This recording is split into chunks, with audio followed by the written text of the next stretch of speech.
Assalamualaikum warahmatullahi wabarakatuh.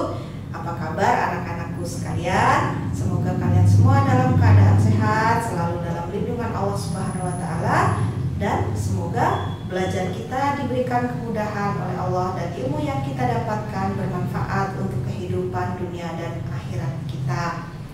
Baik, anak-anakku sekalian, hari ini kita lanjutkan belajar tematik. Sebelum kita belajar, kita berdoa terlebih dahulu yuk. Berdoa, mulai.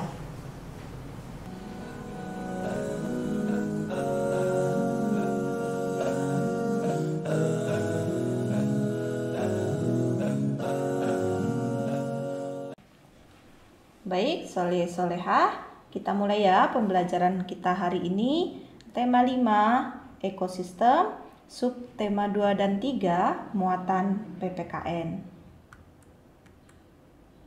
Nah, apakah kalian pernah lihat foto ini?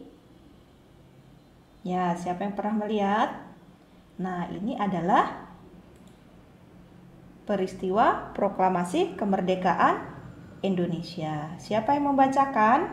Ada yang tahu? Ya, tentu saja presiden pertama kita, Presiden Soekarno. Proklamasi kemerdekaan Indonesia tersebut dibacakan pada hari Jumat tanggal 17 Agustus 1945 pukul 10.00 waktu Indonesia Barat. Naskah proklamasi tersebut dibacakan di Jalan Pegangsaan Timur nomor 56 Jakarta. Nah, sekarang kalian sudah tahu ya di mana, kapan proklamasi tersebut dikumandangkan. Nah, apa yang akan kita pelajari tentang proklamasi kemerdekaan Indonesia?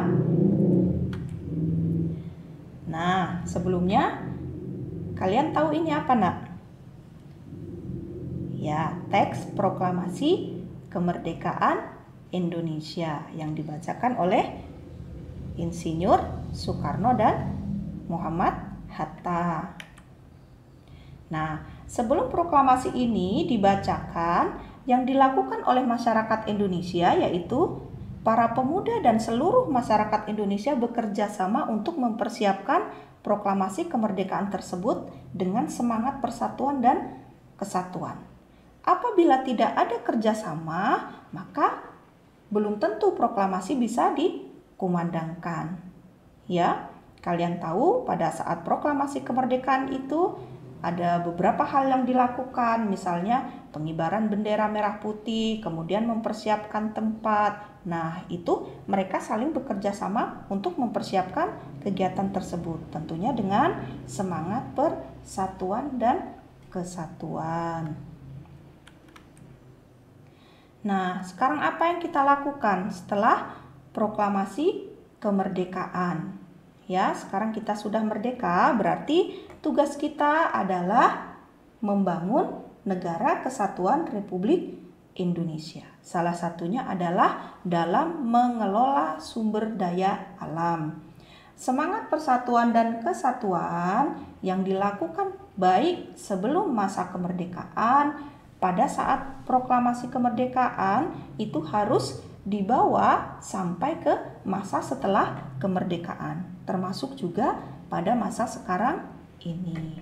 Nah, persatuan dan kesatuan dalam mengelola sumber daya alam. Salah satunya bisa kalian lihat di sini, ini apa, nak? Ya, dalam mengelola sumber daya alam, pembuatan garam. Salah satu wujud persatuan dan kesatuan dalam mengelola sumber daya alam adalah kerjasama. Sebagaimana kita ketahui, pulau-pulau di Indonesia itu memiliki sumber daya alam yang berbeda-beda tergantung pada letak geografisnya. Oleh karena itu, kebutuhan setiap daerah itu juga berbeda-beda. Oleh karena itu, kita perlu bersatu padu agar sumber daya alam dapat bekerja sama untuk memenuhi kebutuhan seluruh masyarakat Indonesia. Jadi satu daerah dengan satu daerah lain itu berbeda penghasilannya, berbeda sumber alamnya, dan membutuhkan juga sumber daya alam dari daerah yang lain. Oleh karena itu kita harus selalu bekerja sama. Baik, kita lanjutkan. Selain persatuan dan kesatuan, semangat persatuan dan kesatuan yang harus kita terapkan dalam kehidupan sehari-hari kita, ada juga semangat kekeluargaan dan gotong royong. Gotong royong dapat menumbuhkan semangat kekeluargaan. Ya, mengapa? Karena semangat kekeluargaan adalah sikap memperlakukan orang lain seperti halnya keluarga sendiri. Tentunya kita tahu bagaimana kita kalau ke keluarga kita. Tentu kita menyayangi, ya, menghormati, menghargai. Nah, itu tidak hanya kita lakukan kepada keluarga kita sendiri yang ada hubungan darah, tetapi juga kita lakukan kepada orang lain. Nah, sikap memperlakukan orang lain seperti halnya keluarga inilah yang disebut semangat kekeluargaan. Semangat kekeluargaan bisa kita lakukan di masyarakat sekitar kita, bisa juga kita lakukan dengan teman-teman sekolah kita. Nah, sekarang apa manfaat semangat kekeluargaan itu?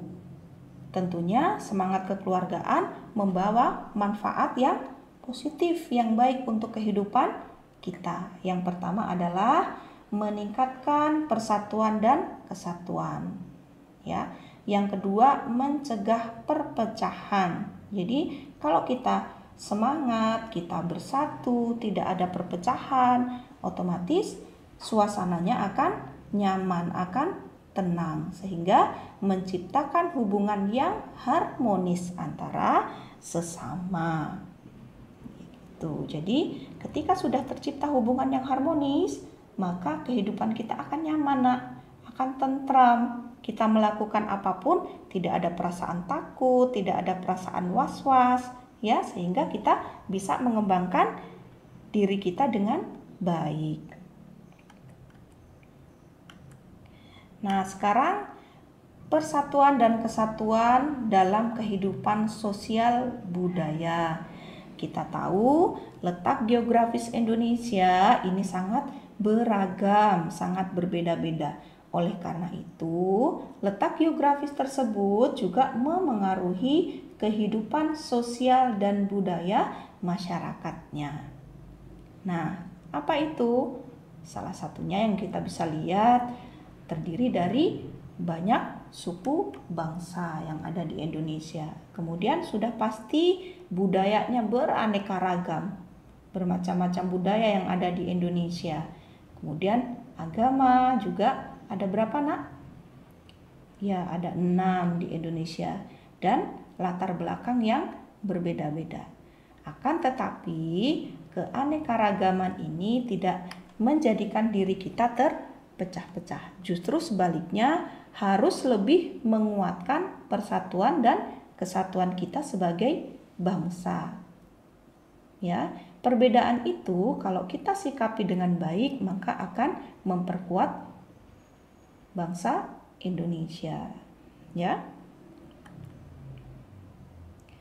Meskipun beraneka ragam, Indonesia tetap merupakan satu kesatuan. Itu yang harus kita maknai, ya. Jadi jangan hanya dilihat perbedaannya, ya, tapi justru perbedaan itu kita pelajari, kita hormati, kita hargai agar menjadi kekuatan besar untuk membangun negara kita. Begitu ya, Nak, ya.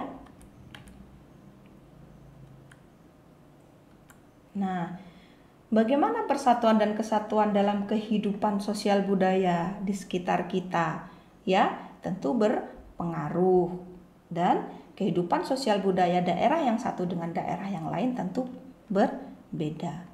Nah, perbedaan lingkungan geografis tersebut menyebabkan kegiatan ekonomi yang beraneka ragam. Kita tahu apa itu kegiatan ekonomi?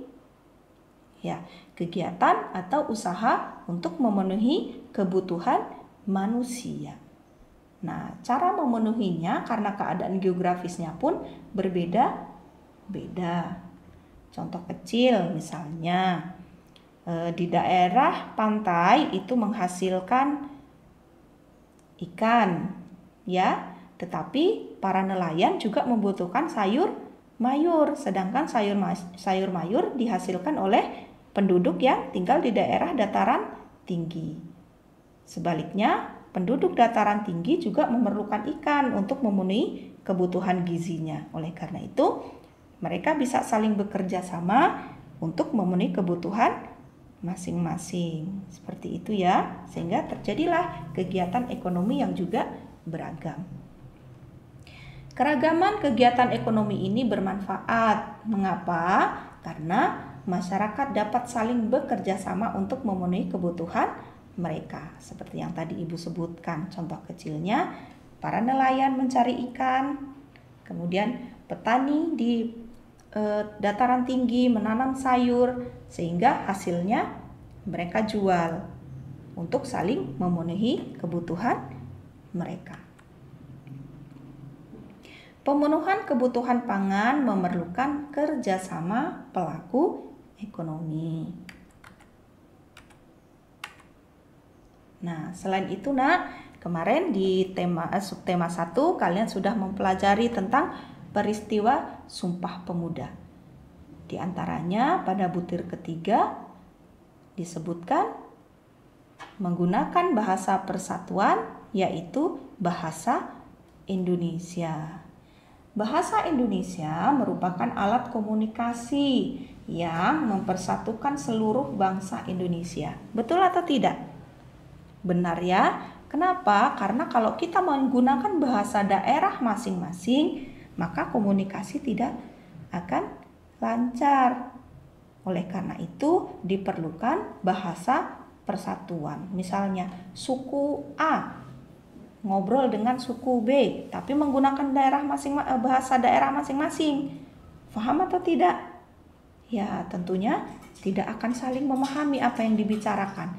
Tetapi apabila menggunakan bahasa Indonesia, tentunya akan lebih paham. Itu mengapa bahasa Indonesia merupakan alat komunikasi yang mempersatukan seluruh bangsa Indonesia. Bahasa Indonesia digunakan sebagai bahasa resmi, misalnya di sekolah dan di pemerintahan, di kantor-kantor pemerintah maupun di kantor-kantor swasta juga menggunakan bahasa Indonesia. Begitu ya Nak ya. Semoga penjelasan Ibu bisa dipahami.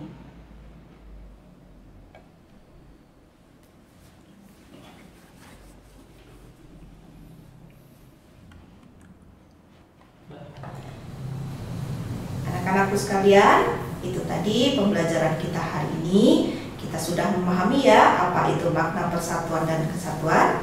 Nah, baiknya persatuan kesatuan tersebut harus kita terapkan dalam kehidupan sehari-hari, baik di lingkungan keluarga, di lingkungan masyarakat maupun di lingkungan sekolah. Baik, anak-anak, mungkin itu saja. Untuk tugasnya nanti akan Ibu share di grup WA. Baik. Terima kasih atas perhatiannya. Wabillahi taufik wal hidayah. Wassalamualaikum warahmatullahi wabarakatuh.